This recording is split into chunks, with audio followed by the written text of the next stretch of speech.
Good evening and welcome to this evening's meeting of the Special Woodbury County Zoning Commission. Today's date is June 1st and the time is 6:01. Tonight's meeting will be audio taped and minutes will be prepared. In respect to all parties, we ask that those present turn off cell phones or set to vibrate. Those in attendance are asked to legibly complete the attendance sheet upon the front table. I would like to take a moment to review the procedures that the commission will follow tonight. First, the commission will handle the normal housekeeping agenda items. Then for each application on the agenda, I will open the public hearing on the item. The planning and zoning staff will then present the staff report, including the staff recommendations, any letters or other communication received from the public prior to the hearing will be entered into record. The applicant will then have the opportunity to present his or her case in response to the staff report. Next, we will hear comments from the public. If you would like to speak either in support of or against the application, you must come to the microphone. Please state your name, address for the record. All interested parties shall be heard, but repetitious comments should be avoided.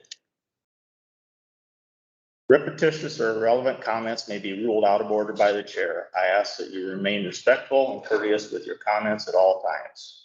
After all public comments have been heard, the staff and applicant may make a closing statement. The hearing shall then be closed by motion and vote. Therefore, no further comments from the staff, public, or applicant may be heard unless asked by the commission. The commission shall then deliberate the case and may ask questions of the applicant, staff, or any party offering testimony. However, such questions do not reopen the hearing for additional comments from the public unless so requested or approved by the commission.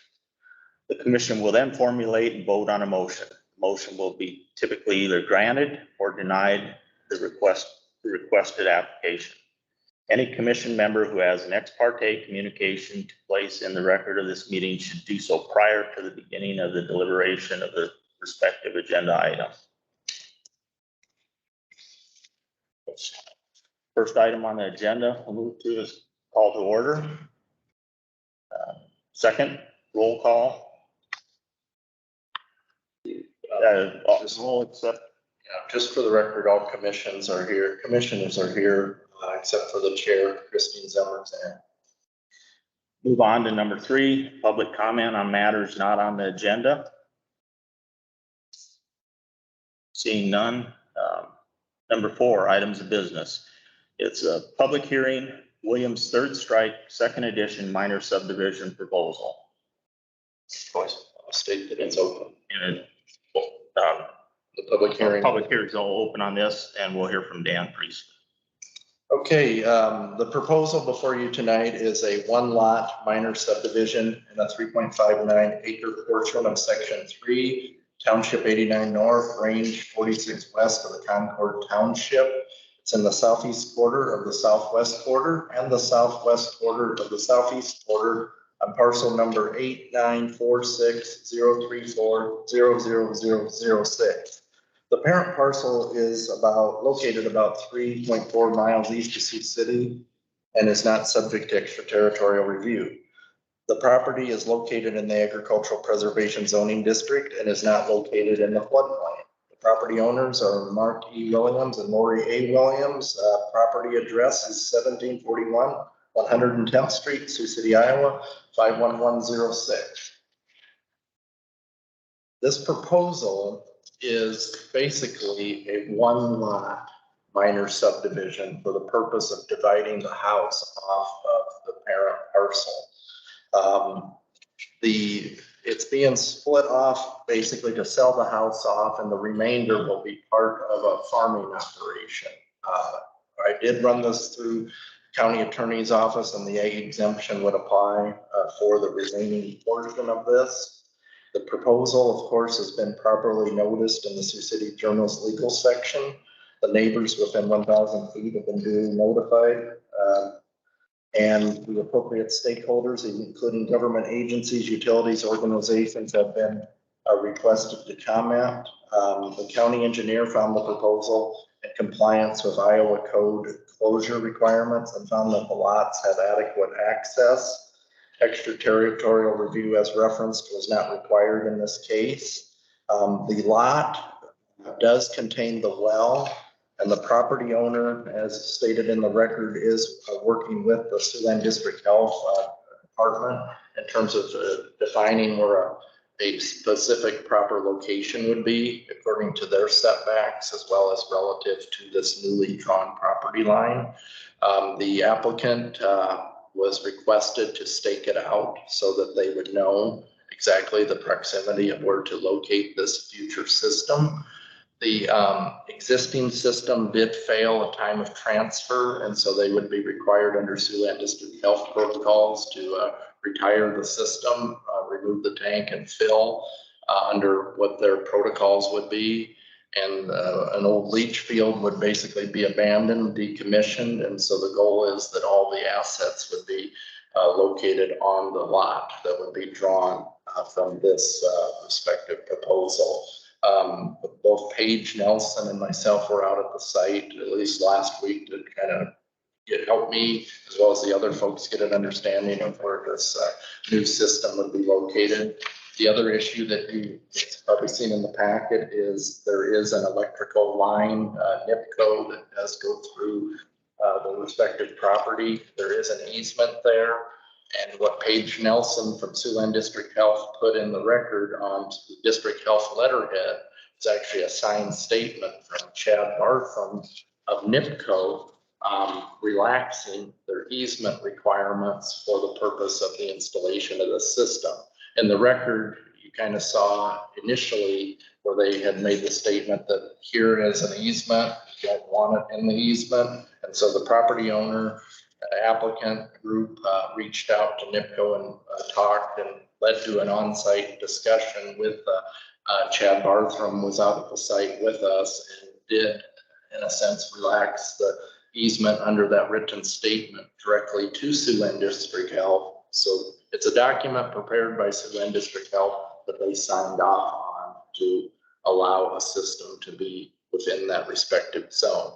So the key is now pending the approval of this respective proposal, they'll know where the lots are drawn. It's staked out there, then they'll have to be required to be at least 10 feet or so off the property line, or usually prefer more off the property line, and then work with district health on their setback requirements. The challenge they have out there is terrain, the way the hill kind of declines towards the west.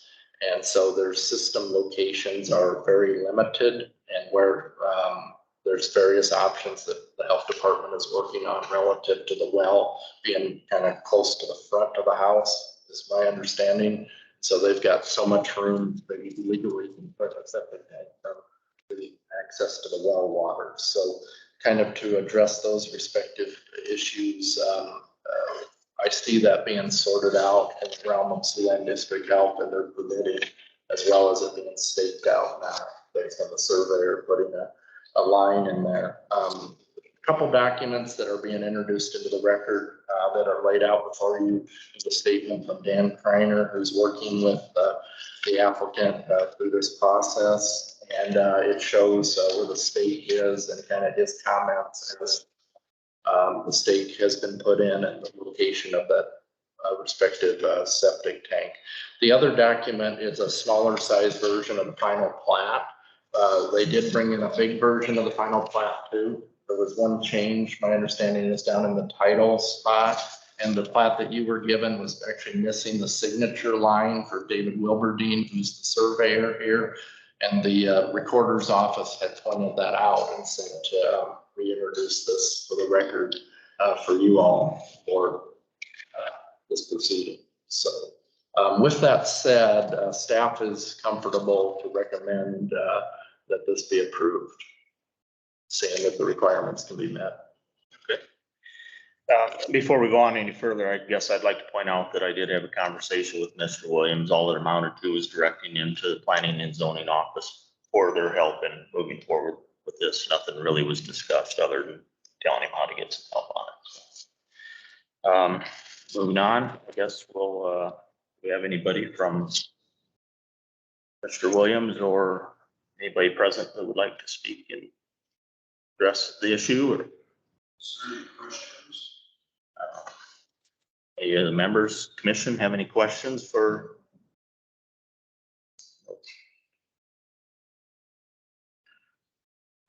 Property line moved to the east, is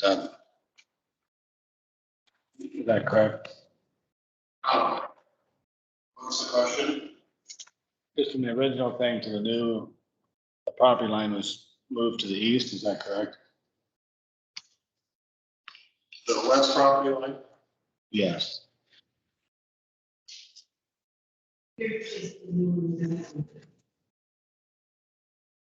So originally, it looks like the power lines were on the property, then they moved it, the property, the power lines are not, is that correct? Well, where the line is now, it's on the 40-acre line. Okay.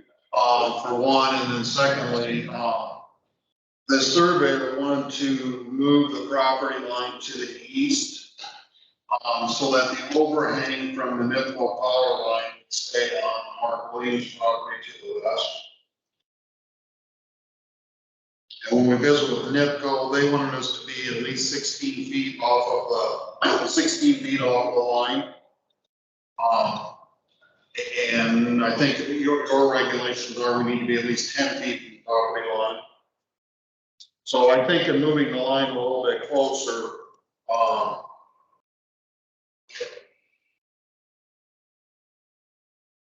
it's,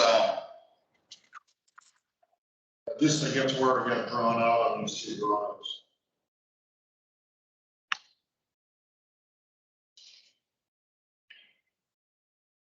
It looks like maybe 72 feet west of the dwelling is the west property line. The septic tank itself, we're gonna try and put it back similar location where it is now. It's already on that level. You know, I guess the other interesting thing with the power line was when they moved it 10 years ago or so, the actual power line went closer to the east side of the house. And Mark suggested, why don't you move it to the west side? So then the power line got moved to the west side of the house, which then what's close to encroached on where the existing septic tank was. But, and then I guess clarification too on their easement, their 1950-ish easement has rights of ingress, egress, really over the entire property. It doesn't have a specific 50-foot on either side. That's what was suggested earlier.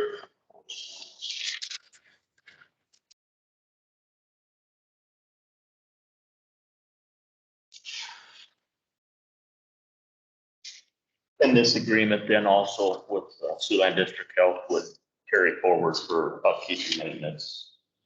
That would be my understanding. This is a unique situation because they're doing this along with plating. So if we weren't involved with subdividing this, they would have their own protocol anyhow for relative to property lines and if there's other easement type of agreements.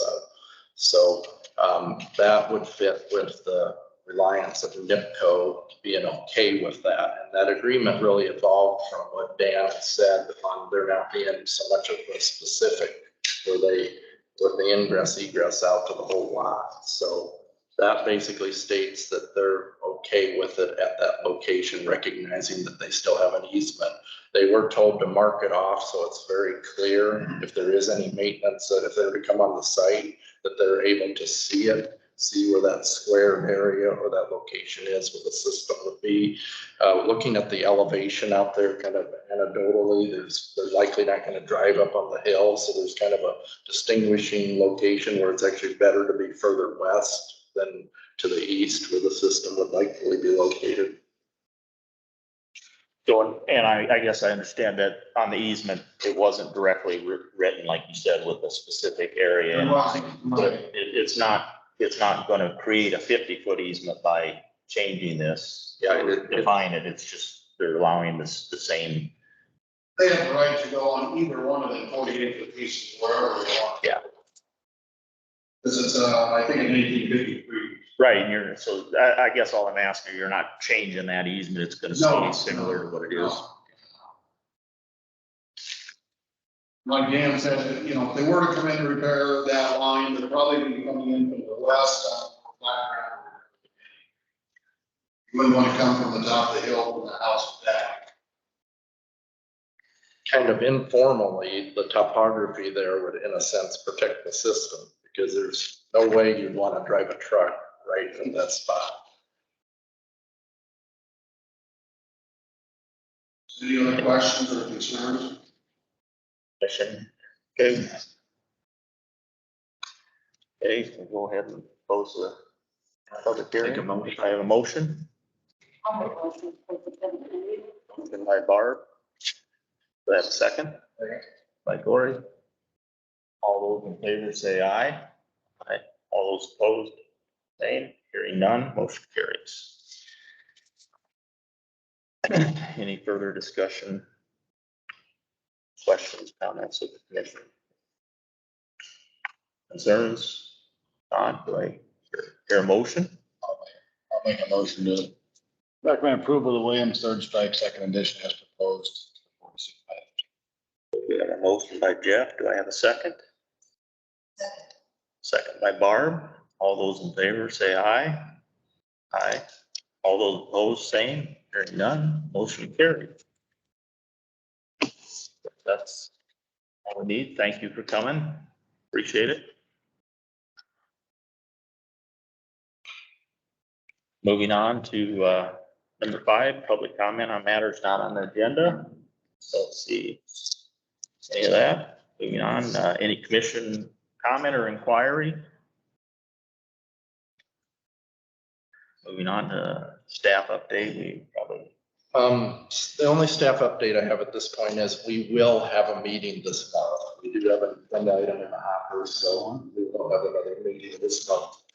Our regular meeting this month. I think that'll put us at the 27th, if that's the fourth Monday. Yes, it would be the 27th. What's the? It will be another subdivision. Subdivision, that's it, don't know. That will be it so far. And our deadline for applications on the first of the month. That's the way it is. All right, well, we'll move on. We can motion to adjourn. We have a motion by Cory, second by Barb. All those in favor say aye. It's non-debatable, motion carries. Sometimes I want just